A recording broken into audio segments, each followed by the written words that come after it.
November నెలవారీ రాశిఫలం 2025 ప్రకారం నవంబర్లో మీరు సగటు ఫలితాలను ఆశించవచ్చు.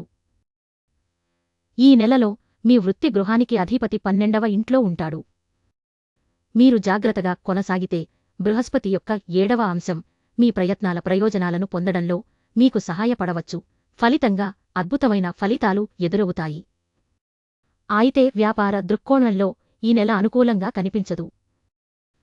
ఉద్యోగాలలో ఉన్న వారికి ఈ నెల సగటు ఫలితాలను ఇస్తుంది. సహోద్యోగులతో విభేదాలు నివారించడానికి నిరంతర ప్రయత్నాలు చేయడం ముఖ్యం. నవంబర్ నెలవారీ రాశిఫలాలు 2025 ప్రకారం నవంబర్ సగటు విద్యా ఫలితాలను ఉత్పత్తి చేస్తుంది. కుటుంబ విషయాలలో నవంబర్ మీకు కొద్దిగా తక్కువ అనుకూలమైన ఫలితాలను ఇస్తుంది. కుటుంబ సభ్యుల మధ్య విభేదాలు లేదా అపార్థలకు కారణం కావచ్చు. ఈ సమయంలో కమ్యూనికేషన్ను పరిమితం చేయడం మంచిది. మీరు నిమగ్నమైనప్పుడు ఇతరుల గౌరవాన్ని దృష్టిలో ఉంచుకుని ఈ వ్యాఖ్యలు కూలబడి మరియు గౌరవప్రదంగా ఉన్నాయని నిర్ధారించుకోండి.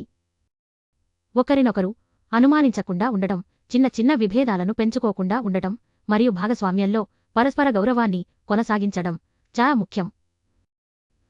మీరు ఈ వైఖరిని తీసుకుంటే మీ ప్రేమ జీవితం మెరుగుపడుతుంది. వివాహం మరియు సంబంధాల పరంగా ఈ నెల ముందుకు సాగడానికి అనుకూలం కాదు. నవంబర్ నెలవారీ రాశిఫలాలు 2025 ప్రకారం ఉద్యోగులు మరోవైపు వారి పూర్తి ఆదాయాన్ని పొందగలుగుతారు, కానీ మిశ్రమ లేదా కొద్దిగా బలహీనమైన ఆరోగ్య ఫలితాలను అందించవచ్చు. మీరు నిద్ర అంతరాయాలను కూడా అనుభవించవచ్చు.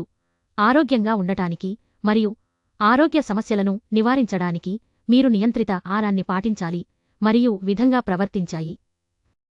ఈ వ్యూహం నెల పొడవునా మీ శ్రేయస్సును నిర్వహించడానికి మీకు సహాయం చేస్తుంది. పరిహారం: ఎల్లప్పుడూ పెద్దలను గౌరవించండి మరియు మీ పెద్దల ఆశీర్వాదాలు పొందండి.